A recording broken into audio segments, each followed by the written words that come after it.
ActiveTrack hacks, let's go. Sometimes when you're trying to use ActiveTrack, you get a frame too small message. So what I want to do is enable ActiveTrack for this kind of tower. If I try and come across it like this, we get this frame too small message. So a really quick hack for this is to just zoom in digitally. Now hopefully if I draw a box around that again, it's now able to ActiveTrack it. Now it's tracking it, tap on the zoom and actually go back to your normal zoom. And now we can go and record the clip knowing that ActiveTrack is enabled. You don't have to use the app to use this hack. You can do it from right inside the Pocket 3. Just use the zoom control on the right here to zoom all the way in, then set up ActiveTrack on whatever you want and then digitally zoom back out. Put your Pocket 3 on a bit of smooth paper on a table, make sure it's not going to fall over and use it as a homemade slider.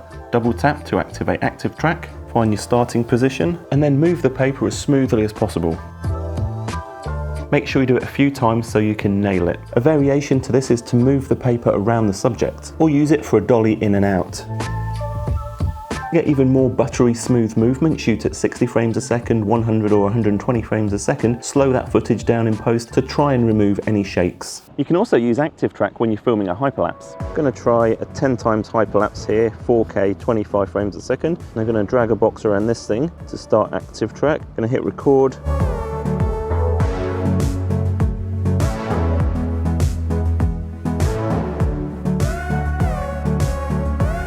When you're using ActiveTrack, whether you're doing a selfie shot like this or tracking an object, you can reframe the shot. It's going to start tracking and now I can use the 5D joystick to move the shot around. I can move it left and right and a little bit up and a little bit down. For example, I might want to show what's happening in the background there, but tracking is still enabled, so as I move around the frame, it's going to try and keep my face on this side of the image. Attach your Pocket 3 to a selfie stick and use it as a fake drone where normally you wouldn't be allowed to fly. I'll put a link to the selfie stick I'm using here in the video description. Do this at your own risk. The Pocket 3 could easily become unscrewed and fall off and damage it or other people or property. Just gonna tap on this building to ActiveTrack. Then we'll go and do the drone movement. It's gonna extend that selfie stick as far as I can. Trying to do very smooth walk now. We'll see how this looks. You can also create fake crane shots like this, or other interesting shots that make use of parallax. Try enabling ActiveTrack for a fixed object while you're moving, like this shot I took from a boat leaving the harbour where ActiveTrack was tracking the lighthouse, or this shot where I ActiveTracked the tree and just moved around it.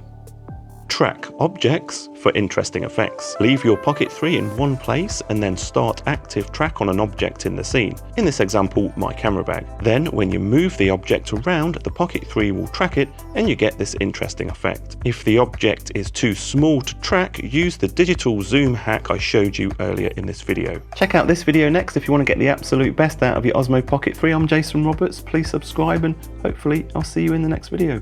Bye.